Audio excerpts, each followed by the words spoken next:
Muito bem, já voltamos agora meio-dia e 15. Já nós vamos cumprimentar o João Colombo, né? João Adolfo Stadler Colombo, que está aqui conosco, economista, já vai falar com o ouvinte. Josué já comenta mais um pouco. Deixa eu só cumprimentar antes o João Adolfo Stadler Colombo, que está aqui com a gente, economista, mais uma vez vem participar, vai falar durante o programa hoje. Entre um assunto e outro, a gente vai falando também de política e de economia, né? Como vai a economia do Brasil. Boa tarde, João. Seja bem-vindo aqui à Rádio Pinga Fogo mais uma vez. Boa tarde, Amaro, Josué. Tô mais assim pro lado da economia do que pra política. Fiquei um tanto desgostoso. Vou ser bem sincero, acabo não acompanhando tanto.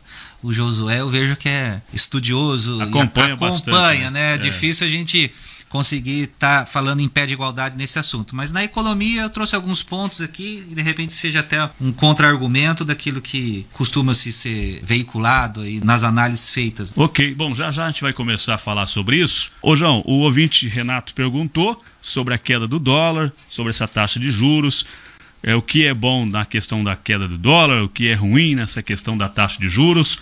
Tá aí então o Renato de Guatemi que fez a pergunta, João. Em relação ao dólar, é uma faca de dois legumes, o pessoal comenta. Na verdade é o seguinte, se você aumenta a taxa de câmbio, desvalorizando a nossa moeda, vai impactar no preço das importações. Aí provavelmente você deixa de trazer coisas do exterior e acaba consumindo produtos domésticos da fabricação nacional. Entretanto, para aqueles que são exportadores, e vamos ser franco, é uma fatia pequena da sociedade brasileira, normalmente o agronegócio que se favorece, aí acaba sendo interessante. Vai receber mais na hora que converte as commodities internacionais, a soja, o milho e tudo mais. E não só isso, né? O Brasil também, de certa forma, por mais que ainda importe gasolina, diesel, ele já é em produção, vamos colocar assim, autossuficiente na questão do petróleo, ele acaba mandando muito para fora e daí isso aí também favoreceria. Então, para tentar resumir e ser mais taxativo na resposta, nesse momento, importante que o dólar venha caindo. Aí vamos pegar um panorama. Caindo de quanto, João? Em janeiro, dia 3, começando o ano, estava 5,48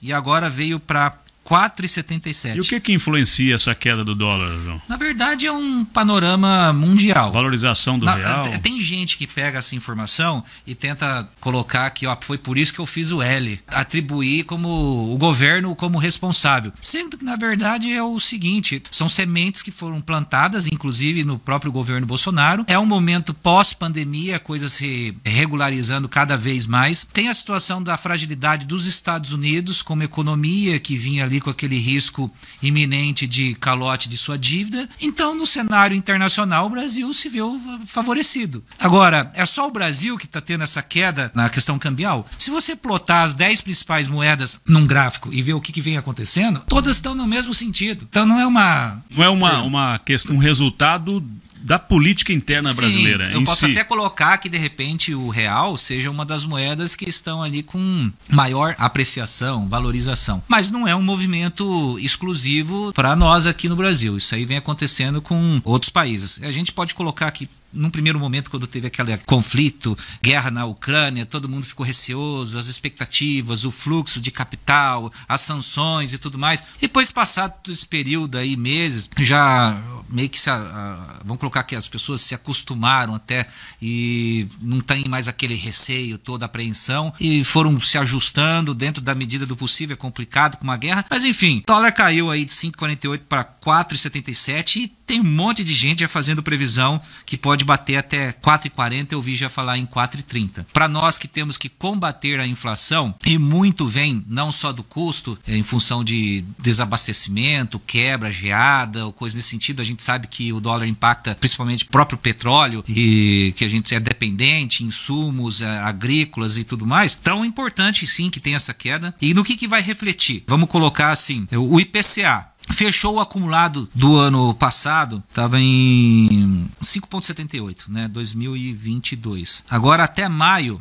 5 meses acumulados, 2,95. Então a gente tem um acumulado hoje, em 12 meses, não dá 4%, 3,94. Então por isso que a gente tem que fazer uma seguinte leitura. Se você me pegasse há 2 meses atrás e procura lá, João Adolfo comenta sobre manutenção de taxa de juros e tal, pelo Banco Central. Eu estava apoiando, defendendo, explicava. Quando a gente pega só o período, um trimestre do governo Lula, que veio com elevação, o retorno dos impostos federais sobre combustíveis, ali já deu um impacto. Depois, obviamente, um governo que gasta mais, etc., aquece a economia de certa forma, e você não tendo a contrapartida de produção vai trazer inflação. Então eu falava, ó, calma, a gente tá pegando 12 meses, mas 9 meses é do governo Bolsonaro, principalmente 3 meses que deu deflação. Então não é parâmetro. Se eu fazer a taxa efetiva anual desses 3 meses por 12, aí vira 8, 9%. Então por isso está se mantendo 13,75%. Entretanto, a cada novo mês que vai entrando, então nós já temos com 5 meses do governo Lula. Ele vai mostrando a sua verdadeira característica, né?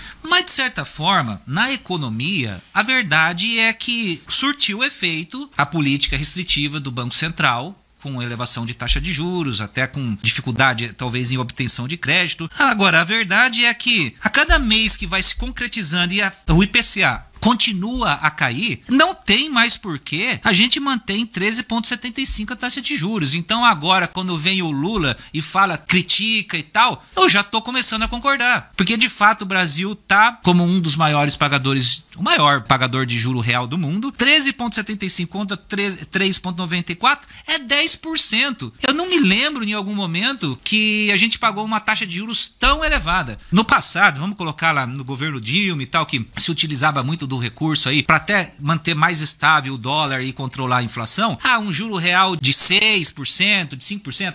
Quando vem o Guedes, ele muda a política. Ele falou assim, eu prefiro manter uma taxa de juros menor para incentivar investimentos e a economia, mesmo que o dólar suba. E subiu mesmo, vai lá de 3,60 no governo Bolsonaro para quase R$6, principalmente naqueles momentos do pico do olho do furacão da pandemia. Então, economia é um pouco escolha. Peraí, se eu optar por isso ou por aquilo, é uma colcha que eu descubro os pés para cobrir a orelha e vice-versa. Agora, convenhamos, gente, né, Josué e Amaro? Se a inflação está em 3,94, se os principais impostos aí que o governo já vinha falando que iria elevar, etc., já passou. Foi o PIS e COFINS. O ICMS não tem alteração. Os estados que vieram dando uma corrigida na alíquota interna, 17, 18 para 19, até 22, no Ceará acho que deve ser o que está com a maior, já passou também. Então, pera lá, o dólar não para de cair. A tendência, a previsão é 4,40. O barril do petróleo, que há um ano atrás estava $115 por conta de guerra e tal, hoje está em 76. Então, por que manter isso daí? Então, eu acho, se fosse falar assim, João, o que você pensa? Há 2 meses atrás eu tinha uma posição. Hoje, por incrível que pareça, pode ser um descondenado, não sei o que, etc. Vai lá o Lula e fala e critica, faz todo sentido. Como economista, iria ajudar muito, não tem mais a necessidade de ficar mantendo, eu não sei se é birra, se é rixa. Inclusive, se no governo do janeiro de 2021 a Selic estava 2%, não adotou-se isso, Guedes?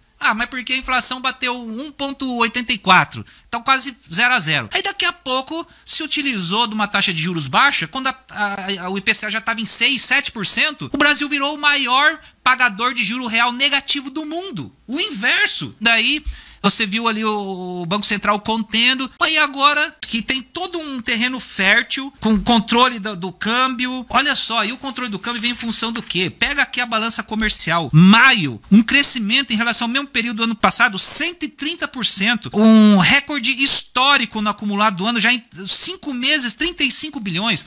É muito dólar vindo em função da balança comercial, mas é porque estamos importando menos? Não, o crescimento está se dando pelas exportações. E daí a gente vê o PIB sendo a engrenagem motor aí, do caso do aumento do PIB. Primeiro trimestre, 1,9. Imagina se os outros trimestres continuam assim também. Você faça um acumulado, 1,9 equivalente, se for no segundo trimestre assim também, vamos fechar o ano com crescimento de mais 7%.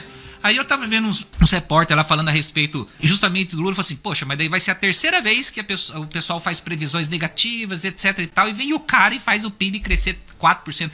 É a sistemática, é o modus operandi, mas também, talvez pela terceira vez, uma sorte de estar no momento certo, na hora certa, depois de um governo que veio com austeridade e tal, ele pega a casa um pouco alinhada e... Vamos fazer um intervalo, José? Pode questionar, depois ele responde depois do intervalo. Não, eu só fico curioso pelo seguinte, por que o Lula não abaixa o juro? Porque ele não pode. É claro que pode. Não pode, o Banco Central tem autonomia. Não, peraí, o que é CMN? Conselho Monetário Nacional. Quem faz parte da CMN? O Campos Neto, a Simone Tebet e o Haddad. Desenvolvimento. Então a Simone Tebet e o Haddad têm A maioria. Você concorda comigo, João? Não, mas o Banco Central hoje tem autonomia. Vamos lá. CMN, quem tem a maioria é o governo. Se a Simone Tebet e o Haddad aumentarem aí a taxa de inflação, se aumentar a taxa de inflação, você pode diminuir o juro. Ou eu tô muito enganado? Ó, eu tô muito errado. Vamos no intervalo e depois vamos fazer um intervalo. Eu acho que pode ser meio complexa a resposta e para ficar bem explicadinho demanda um pouquinho mais de tempo. Eu preciso fazer um intervalo. Inclusive, já o João volta, tem mais ouvintes participando. A gente vai pro intervalinho e volta já, porque aqui também é economia, né? Vamos lá, em comercial. 91. Pix agora passa tudo pelo Banco Central. Ele é um dedo duro, né? É um dedo duro. Então, tudo que você ganhar, você que tá me ouvindo agora que corta cabelo, e aí tem um salário ali. Vai pouquinho, na maquininha? Não, manda o Pix. Não, manda o Pix. Agora, meu amigo, você recebeu manicure, vai ter que pagar imposto de renda, porque, obviamente, que né, você ganha mais que ali o limite de 2.700. Então, isso que eu tô dizendo aqui é o que é certeza. Isso lá na frente, João, isso vai impactar o pobre, porque é o pobre que a gente tá falando, não tá falando do médio rico. Mas isso vai impactar o pobre ou não? Essa é a pergunta que eu quero fazer para você. Tá, vamos recapitular um pouco da história. A questão da taxação do PIX. A gente tinha no passado, a CPMF, ela terminou em 2007. Mas não é que já na conta corrente. A gente que está com mais de 40 anos vamos se lembrar facilmente. Na verdade, naqueles tempos eu era até já gerente financeiro em indústria. Aí o que ocorria? Inclusive ele foi substituído em partes pelo IOF. Vocês devem ter a ciência que o IOF cobra aquele 0,38 e é um resquício, um remanescente do antigo 0,38 do CPMF.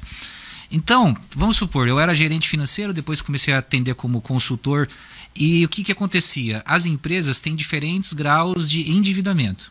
E normalmente o endividamento ele não vem só em função de investimento, porque quando é investimento o cara faz financiamento de máquina e tal. Quando o cara pega empréstimo é para capital de giro. E o capital de giro às vezes você precisa por conta de um descompasso, um erro, por exemplo, na produção, da entrega.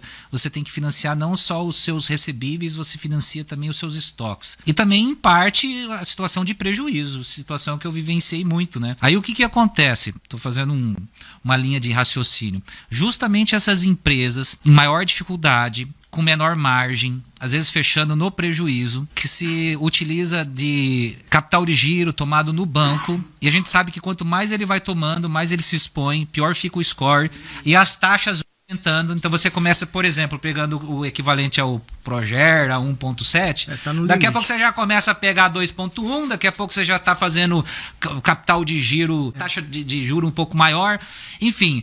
E por último, acaba recorrendo até a agiotagem. Aí o que acontecia? Já vou fazer o caminho inverso agora. Vou começar com o caso da agiotagem. Naqueles tempos, para você evitar incorrer no CPMF, aí vinha o cidadão com um bolo de cheque para você passar um tanto de cheque que era pré-datado, eles passar um tanto de cheque à vista para não ter que passar no sistema financeiro. E guardava. Então, tipo, senão ia tributar. Aí o cara, além de pagar 3%, 4% de taxa, ele cobrava daí mais o 0,5% do CPMF. Exato. Então, na hora que você joga todas as transações, me lembro que nesse grupo que eu atendi, eles tinham 3 CNPJ, justamente para conseguir um pouco de crédito nesse, um pouco de crédito naquele outro, e daí conseguir fazer a gestão do seu capital de giro. Aí, eventualmente, eu tinha contas para pagar na empresa A, mas eu só tinha limite na empresa B. Aí eu mandava todos os títulos para lá, descontava, arcava com o juro e daí tinha que transferir para outra conta para fazer o pagamento. Conforme você fica transacionando entre CNPJs diferentes, é onde incorria o CPMF, porque tinha isenção quando era da mesma titularidade. Esse 0,38, na hora que você fazia a soma do que pagou no mês, e não tinha por onde, é a conciliação bancária, a soma de tudo que vinham cobrando ali no dia a dia. E no final das contas, dava o equivalente a 2,4.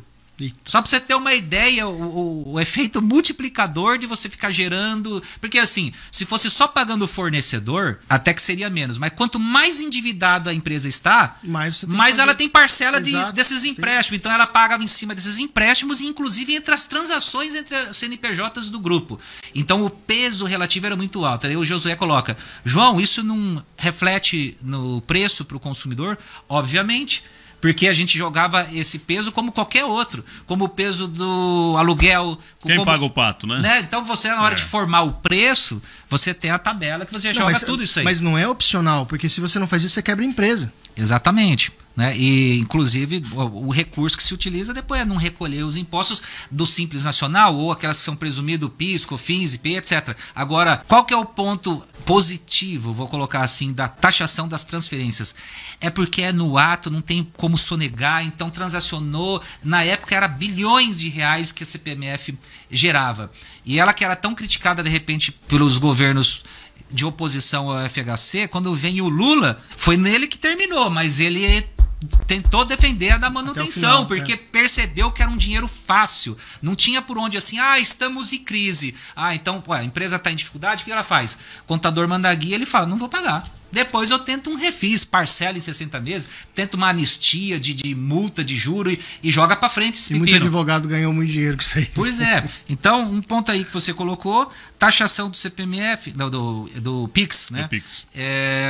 Tem um ponto positivo e ponto negativo. Do lado do arrecadador, obviamente, um facilitador. Aquilo ali, transacionou, já vai cobrar. Agora, obviamente, isso vai ser tudo repassado e é muito incômodo, cara, quando você tem que ficar raciocinando toda transferência que você vai fazer. Tem como passar na minha conta? Não. Tem, no dia a dia a gente usa muito disso, mas aí tem um problema, João, porque muito dinheiro, ele vem através do governo federal. Muita transação, muito dinheiro, ele só chega no meio civil, vamos dizer assim, né, passa da esfera do governamental para a esfera civil, através de bancos, como por exemplo a Caixa.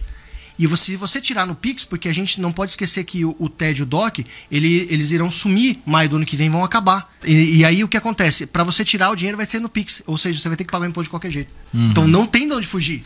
Não, eu acho, sinceramente, se fosse para falar sim ou não, eu sou contra, porque, olha, imposto já é ruim, mas que seja cobrado sobre produtos e serviços. Mas, João, o dinheiro também é um produto ou é um serviço quando eu tomo um empréstimo. Agora, se até nas transferências você tem que ficar raciocinando porque vai ser cobrado, é sacanagem. Que cobre em cima da taxa que o banco cobra. Ele ali é a taxa de serviço do banco e cobra imposto do banco. Agora, transacionando aqui valores, pelo amor de Deus, né? Justamente. E o governo voltou, José, para trás ou não? O que aconteceu foi que o Palácio do Planalto, na realidade não foi bem o Lula, mas o Palácio do Planalto entendeu que a ideia não foi tão boa. Lula tá fora do país, obviamente, novamente, tá tirando férias. Aí quando ele voltar, é isso aí. Quando ele voltar, já para passear. Esbanja. Ainda tá fazendo acordos, negócios.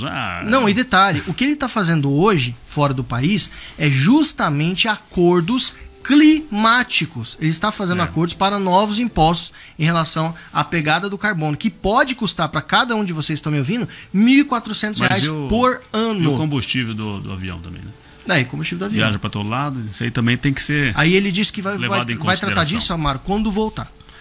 Agora o nosso amigo João, que está aqui no estúdio, economista, responde então a pergunta lá do. Foi o Adelmo que fez a pergunta, né?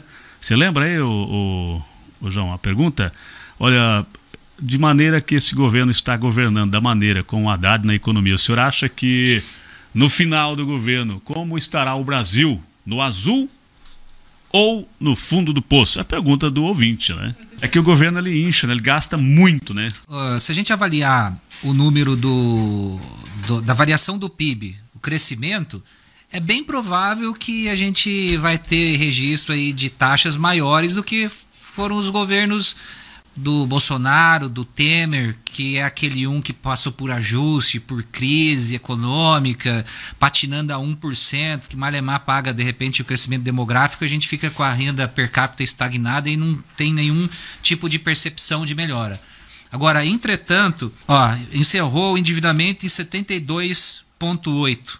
2022, né? A gente vai acompanhando a relação a essa dívida do governo em relação ao PIB, para não ficar nos valores nominais, que isso aí inflaciona e perde o sentido de avaliar. Já está em 78. Quando você pega algumas projeções, nos próximos 10 anos, mantendo aí essa mesma dinâmica, vai bater 92% do PIB 2032. Agora, pega a projeção do FMI. Aí os caras estão um pouco mais, não sei se realista ou pessimista, mas está falando que finalizaria o ano em 88% de endividamento já esse ano. Então dá para ter a percepção de quanto eles enxergam desse lado negativo do aumento de despesa e a todo custo, independente de arrecadação, né? Qual que seria o impacto? E diz que só até 2028, então não precisa 10 anos, já bateria 96%. Isso daí deixou todo mundo de cabelo em pé, quando quase bateu 100% do PIB lá na pandemia, mas foi toda uma frente, uma força-tarefa de disponibilizar recursos para comprar respirador, fazer aqueles hospital de campanha que não serviu para nada, de estádio e tal, foi uma gastação de dinheiro, até por inexperiência, não saber como agir, mas também uma oportunidade de bandidagem de desviar, né? Mas eu pergunto, o Brasil não poderia pegar um momento bom de arrecadação, um momento de PIB bom para economizar? Por que sempre a gente, eu vou ganhar bem esse mês, então eu vou gastar mais. Eu vou atolar o pé mesmo no acelerador do cartão de crédito, porque eu vou ter dinheiro para pagar.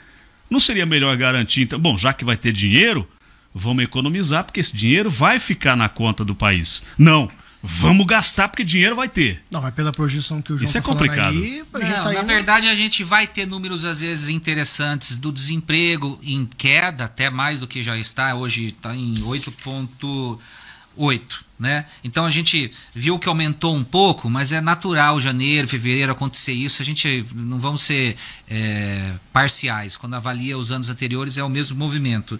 Agora tem muito desemprego, principalmente lá no norte, no Nordeste está em 12, né? O Sul não é problema. Aqui nós estamos em 5%, é praticamente pleno emprego. Vai lá na sala do Agência do Trabalhador, lá a Clarice sempre posta, hoje eu vi o relatório, está com quase 700 vagas. Maringá vem numa crescente, inclusive, vou tratar da realidade regional aqui, município que mais vem crescendo em termos de taxa, não em... 726 essa semana para começar. A construção civil está muito pujante. Não, mas aí é o agro, né? Não, construção civil não é o agro. Claro que é. O também. A gente até trouxe o Jair Benali. Ele injeta o dinheiro na economia, exato, né? De certa forma, o cara constrói, o cara abre emprego. Quem está né? comprando residência aí, novas unidades, grandes incorporadoras, construtoras, né? A gente tem acompanhado algumas aí lançando aqui ali novos empreendimentos. E outra, eu trago um ponto, passando a descer cacete no governo. O que eu vejo como as últimas ações que foram feitas? Primeiro, aquela que a gente deu uma pincelada do desconto de carro, mas que instantaneamente já 64% do recurso já foi utilizado. Josué perguntou, mas de onde veio o recurso? Na verdade, são cortes do IPI, PIS e COFINS. Então é isenção de tributo federal. Mas essa isenção vai ser compensada. Momentânea e compensada com o aumento de outros impostos. Então o governo, esse governo, ele brinca de alquimista. Coloca né? aqui, ele mistura um dali. pouquinho aqui, coloca ali, mas efetivamente entender o grosso e qual que é o caminho que a gente está trilhando, na verdade, como eu acabei de falar, o FMI está falando que daqui a pouco nós bate quase 100% do PIB em endividamento. Mas aí, então, aquele pai gastador, torrador, inconsequente, em vez de ter uma constância. Se mesmo eu vou ganhar bem, mas vou gastar bem também. Em tempos de vacas gordas, torra tudo. Em vacas magras, aí sofre. Mas a conta chega. Vai ser dessa maneira. Mas a conta uma hora vai chegar, né? Sim. Vai chegar, com certeza. E nós que vamos ter que pagar. Obrigado, João, pela sua explanação, pela sua explicação, enfim, pela participação. O assunto demanda mais tempo ainda, mas está convidado para vir na outra semana, se puder, um dia aqui para falar com a gente mais. Obrigado. Beleza, Amaro, Josué, fico à disposição aí. O tempo é curto, realmente, tanto aqui de programa, mas como de achar um espaço na agenda. Fazia tempo que eu estava devendo. Isso. Mas vamos ver se na próxima semana, por exemplo, saiu algumas informações aqui do novo Minha Casa Minha Vida, elevando do que era 264 mil para 360. Esse é um impacto importante e está correlacionado ao último ponto que eu coloquei da construção civil. E o Desenrola Brasil, que é aquela renegociação, um programa que está acontecendo a nível federal, né? É importante também para tentar limpar o pessoal do SPC, já que o governo não faz a parte dela em relação às dívidas, o indivíduo, a família que cumpra com as suas tarefas e deixar a casa em ordem. Obrigado, então. Um abraço, João.